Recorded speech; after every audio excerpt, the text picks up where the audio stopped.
Assalamualaikum warahmatullahi wabarakatuh. Perkenalkan, nama saya Rizal Asep Nugroho. Saya mahasiswa PJJ Informatika Unsya. Pada kesempatan kali ini saya ingin mempresentasikan sebuah materi untuk ujian akhir semester pada mata kuliah Estetika Humanisme. Pada kali ini saya ingin membawakan materi tentang leadership. Eh, yang secara spesifik saya akan mengambil subtopik di gaya kepemimpinan situasional yang saya beri judul untuk makalah saya ini adalah The Art of Delegation. Bagaimana sebuah style leadership dalam eh, kepemimpinan situasional, kita akan melihat dalam sebuah gambar di sini. Jadi ada 4 bagian ya. Nah, kalau kita perhatikan, semakin ke kanan itu berarti directive behaviornya itu makin tinggi. Kemudian semakin ke atas itu adalah supportive behaviornya adalah makin tinggi. Nah, 4 kuadran ini terdiri dari dua sumbu itu, yaitu directive behavior dan sumbu supportive behavior. Apa itu directive behavior? Directive behavior adalah berarti eh, kita banyak memberikan direktif atau banyak memberikan arahan, gitu ya. Kalau supportive behavior adalah kita banyak memberikan dukungan. Nah, seperti itu. Nah, kita perhatikan di dalam kuadran pertama ini adalah yang warna merah ya. Ini adalah berarti high directive dan eh, low supportive ya di kuadran ini. Jadi kita banyak memberikan arahan yang tinggi dan tapi memberikan dukungan yang rendah. Hmm. Kemudian pada kuadran yang kedua, kita memberikan directive behavior yang tinggi, arahannya kita banyak, dan juga memberikan supporting atau dukungan yang banyak pula gitu. Ya. Kemudian di kuadran ketiga, kita memberikan sedikit arahan, tapi memberikan banyak dukungan. Nah, yang di kuadran keempat ini yang arahan kita sedikit, dukungan kita sedikit. Nah, gaya kepemimpinan seperti apa yang kita terapkan? Nah, ini yang dalam kepemimpinan situasional itu kita tidak mengacu kepada satu style. Jadi kita keempat-empat ini akan kita perlakukan berdasarkan situasi yang ada. Jadi situasi yang ada seperti apa ya? Situasi yang dihadapi kita. Misalkan kalau kita bertemu dengan bawahan yang fresh graduate ya, fresh graduate dia baru join ke company, ya biasanya fresh graduate itu semangatnya tinggi,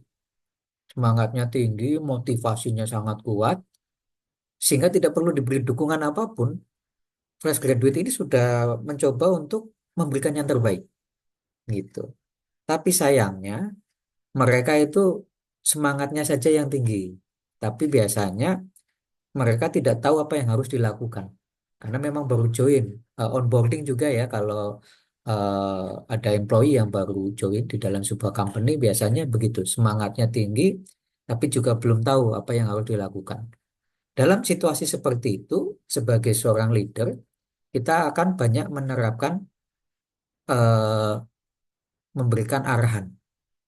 Ya, ini di kuadran pertama ini. Jadi kita berikan dia arahan apa yang harus dilakukan dalam jangka dekat, dalam minggu ini apa yang harus dia kerjakan, minggu kedua apa yang harus dia kerjakan. Kita sangat ketat memberikan arahan step by step. Jadi seperti melakukan mendikte ya, seperti itu. Dan kita tidak perlu lagi memberikan motivasi dan sebagainya ya, supporting sebagainya karena biasanya ya eh, orang-orang yang di kuadran pertama ini memang motivasinya kuat. Nah, terus misalkan pada saat tertentu ketika dia sudah mulai memahami apa bisnis proses di perusahaan dan sudah banyak eh, ini sudah banyak tahu sedikitnya lah ya tentang apa yang harus dikerjakan. Nah,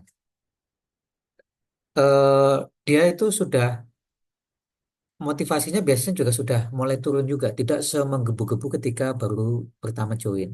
Nah, pada kondisi seperti itu, kita perlu melakukan coaching. Ya, di situ coaching. Coaching ini apa? Coaching ini adalah kita memberikan, mengukur sejauh mana titik dari perkembangan dari bawahan kita.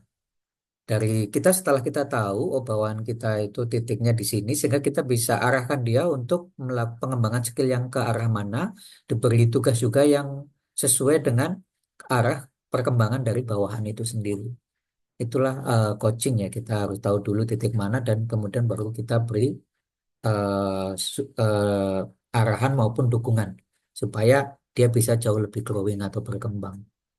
Nah, pada tahap coaching ini kita tetap arahan ya masih kita berikan, tapi itu sudah tidak terlalu high ya. Seperti ketika kita melakukan di kuadran satu ini. Tapi tetap banyak kita melakukan arahan. Dan dukungan juga kita banyak. Kita harus menjaga motivasi, memberikan dukungan, kita support terus gitu ya. Sehingga eh, bawahan yang pada situasi di kuadran 2 ini bisa tetap berkembang. Ya. Nah, suatu saat ketika bawahan itu kemudian sudah sangat paham dengan bisnis proses dan segala macam, itu ibaratnya sudah tidak perlu kita kasih tahu, mereka sudah bisa berjalan secara alami untuk mengerjakan tas-tas yang diberikan oleh kita sebagai leader. Nah, tapi mungkin saja jaringan jaringan dari anak buah kita itu belum belum belum memadai untuk mengeksekusi beberapa tas, sehingga kita masih perlu memberikan dukungan supporting. Jadi udah perlu nggak perlu kita arahkan, nggak perlu kita arahkan, nggak perlu kita dikte. Mereka sudah tahu mau berjalan ke arah yang mana. Yang mereka butuhkan adalah dukungan kita. Jadi kita pada kuadran ketiga ini kita memang hanya memberikan dukungan saja. Ya, kita pertemukan dengan eh, orang-orang yang tepat, networking segala macam, kita buka jalan segala macam. Nanti mereka anak buah kita yang akan melakukan semuanya sesuai yang kita inginkan. Mereka udah tahu betul arah yang ingin dituju gitu. Nah, di kuadran keempat adalah tahap leadership style delegation. Ya. Jadi di kapan sebuah style delegating ini kita lakukan? Ketika kita tahu bahwa bawahan kita itu sudah sangat paham arah yang ingin kita capai, arah yang ingin kita capai dia sudah sangat paham dan dia juga sudah secara motivasi sangat kuat dan juga dia bisa menembus ya jalan-jalan atau rintangan-rintangan yang ada. Baik dia dalam membuka networking segala macam itu sudah nggak perlu ada dukungan lagi dari kita. Pada tahap seperti ini udah enak sekali kita bisa melakukan delegating. Nah, pertanyaannya dari keempat gaya ini, apakah gaya kita akan eh, apa high directing atau coaching atau supporting atau delegating itu bagus yang mana gitu ya. Nah, dalam teori kepemimpinan situasional, leadership style ini, keempat gaya kepemimpinan ini tidak untuk dipertentangkan gitu. Semuanya bagus. Semuanya perlu kita lakukan sesuai dengan situasi yang ada. Jadi jangan sampai karena kita bilang, wah yang paling bagus itu delegating, anak baru masuk, kita biarin, kita terapkan dengan gaya kepemimpinan delegating, kita biarin ya bubar. Karena anak yang baru masuk nggak ngerti apa-apa, arahnya mau kemana dia belum paham. Gitu. Pada saat seperti itu ya gaya yang terbaik untuk diterapkan adalah directing. Gitu. Pada saat tertentu, gaya yang paling tepat diterapkan adalah coaching. Pada tahap tertentu, gaya yang paling tepat adalah supporting. Dan pada tahap tertentu yang paling tepat ada delegating.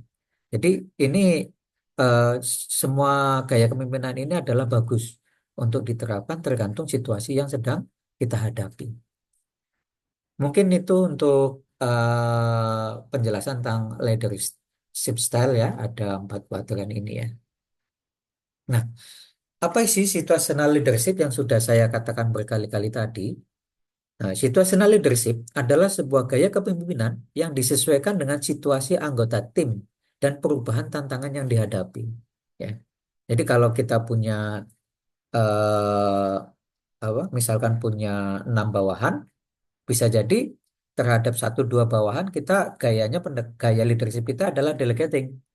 Terhadap eh, 1 2 bawahan yang lain, gaya kita adalah supporting atau mungkin coaching, dan terhadap 1 2 yang lain gaya kita adalah directing gitu. Jadi situasinya bisa berubah-ubah tergantung eh, kondisi anggota yang kita pimpin gitu.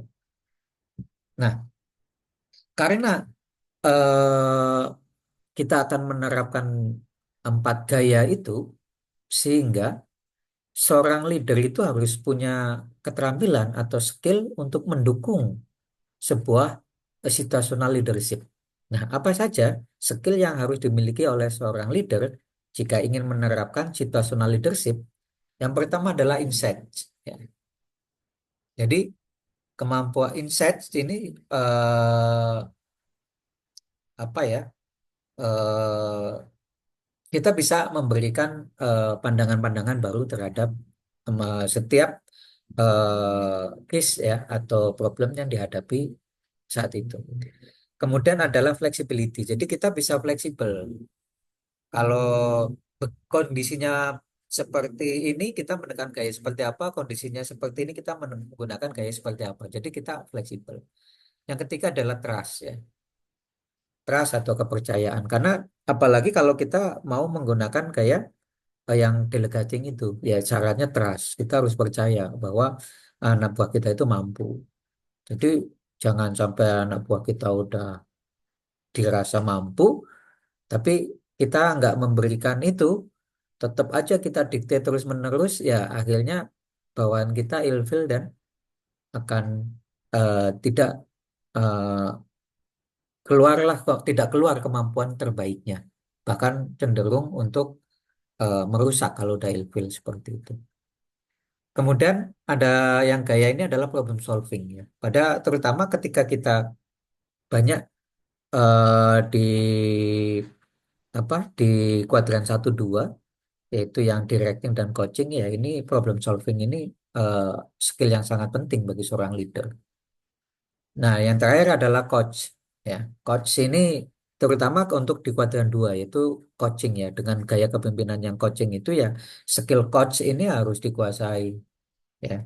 Jadi coach itu bukan ada bawahan kita melakukan kesalahan, kita panggil terus kita marah-marahin ya, itu bukan ya. Itu yang harus dilakukan adalah kalau coaching ya, setiap saat kita bisa mengukur bawahan kita ada di titik mana. Oh, bawahan kita ada di titik A.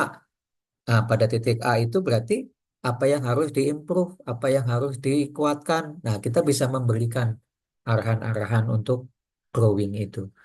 Oh, kamu eh, sudah bagus untuk skill eh, komunikasinya gitu. Nah, tapi saya lihat dalam pembuatan dokumentasi kamu masih sangat lemah, jadi sebaiknya kamu kuatkanlah skill-skill dokumentasi. Ah, itu contoh coaching gitu. Ya.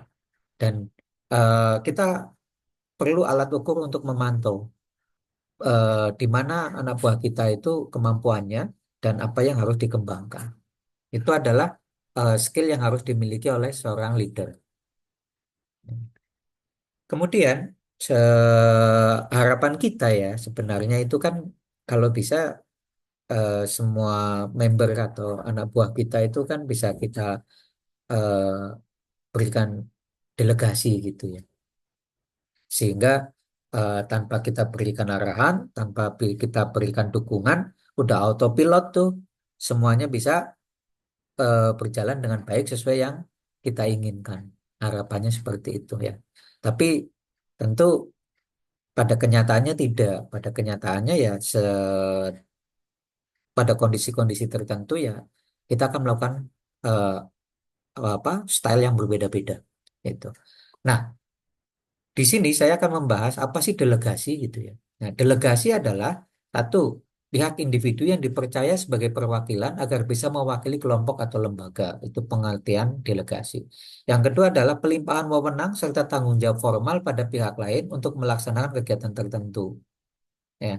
Yang ketiga, salah satu style dalam kepemimpinan. Ya. Ini sebenarnya ketiga definisi ini saling saling saling terkait ya. Jadi ya delegasi itu ya bisa jadi adalah salah satu style kepemimpinan dalam eh, leadership situasional atau situational leadership ya.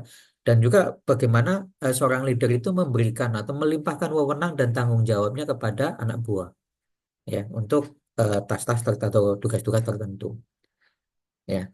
Atau juga bahwa eh, kita mempercayai anak buah untuk menjadi wakil yang mewakili eh, apa tugas-tugas atau kepentingan kita.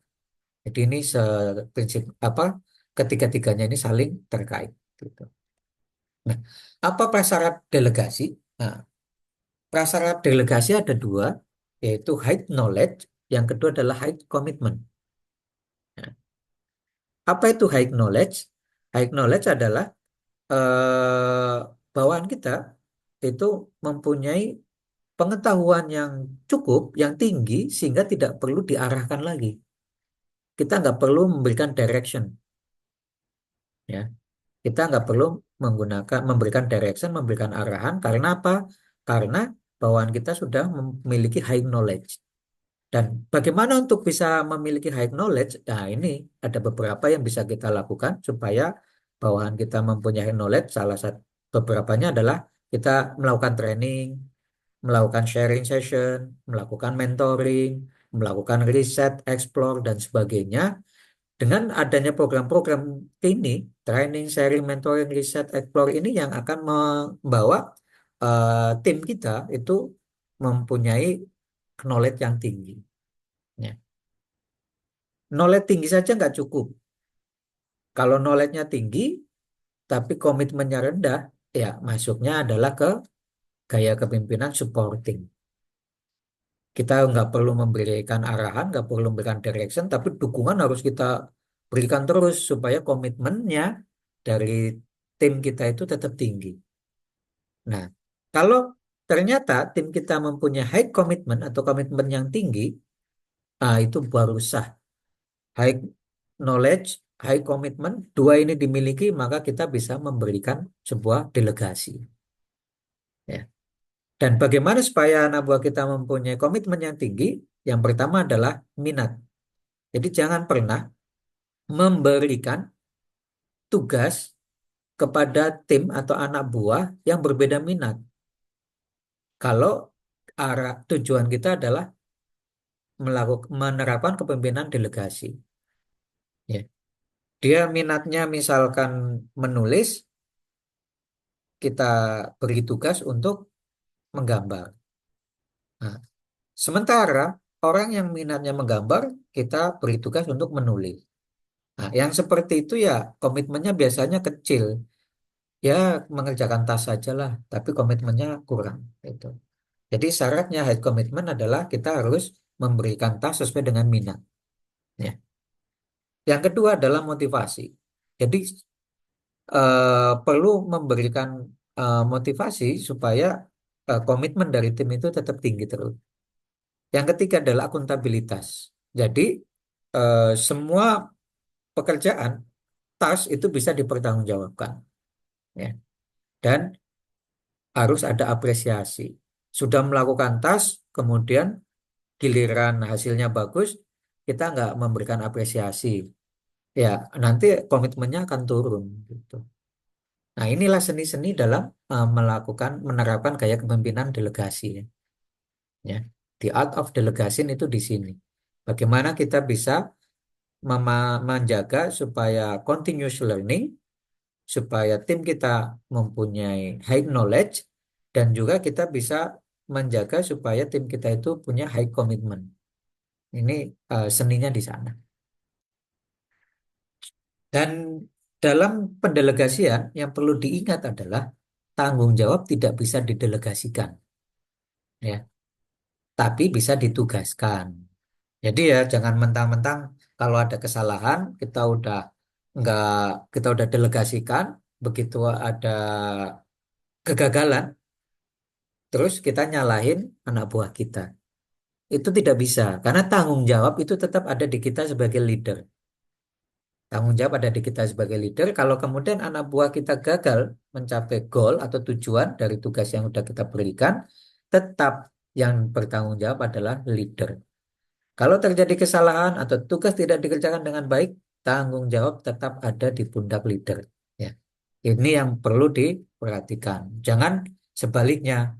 Kalau sukses, eh, penghargaannya kita ambil sendiri, kita tidak melakukan apresiasi ke bawahan, tapi begitu gagal kita salahin bawahan. Ah ini ya kacau. Kalau udah seperti itu ya tidak akan berjalan proses eh, leadership gaya delegation itu. Ya. Nah, apa manfaat kalau kita menerapkan gaya kepemimpinan eh, situasional ya dalam hal ini kalau misalkan kita menerapkan gaya kepemimpinan delegation ya. Apa manfaatnya? Yang pertama adalah target tercapai. Yang kedua adalah efisien dan efektif. Yang ketiga, menciptakan calon-calon pemimpin untuk proses suksesi. Ya, jadi kalau kita sebagai leader, tolak ukur keberhasilan leader adalah mampu menciptakan suksesi yang baik. Kenapa? Kalau suksesi terbaik berarti nanti tim yang ada di bawah kita itu semuanya adalah calon leader di masa depan. Mereka semuanya siap menggantikan kita. Nah, itu adalah keberhasilannya. Loh, kalau anak buah menggantikan kita terus kita jadi apa? Oh, berarti kita akan promosi naik ke eh, jenjang yang lebih tinggi. Seperti itu ya. Terus manfaat yang keempat adalah lingkungan kerja yang baik. Ya, dengan gaya kepemimpinan situasional ini akan kejaga lingkungan kerja yang baik ya, karena kita menghadapi eh, bawahan itu sesuai dengan situasi yang ada. Kemudian yang kelima adalah work-life balance ya, mental health itu akan terjaga dengan baik. Ya, mungkin itu untuk presentasi saya tentang leadership. Eh, Terima kasih. Mohon maaf bila ada kesalahan. Assalamualaikum warahmatullahi wabarakatuh.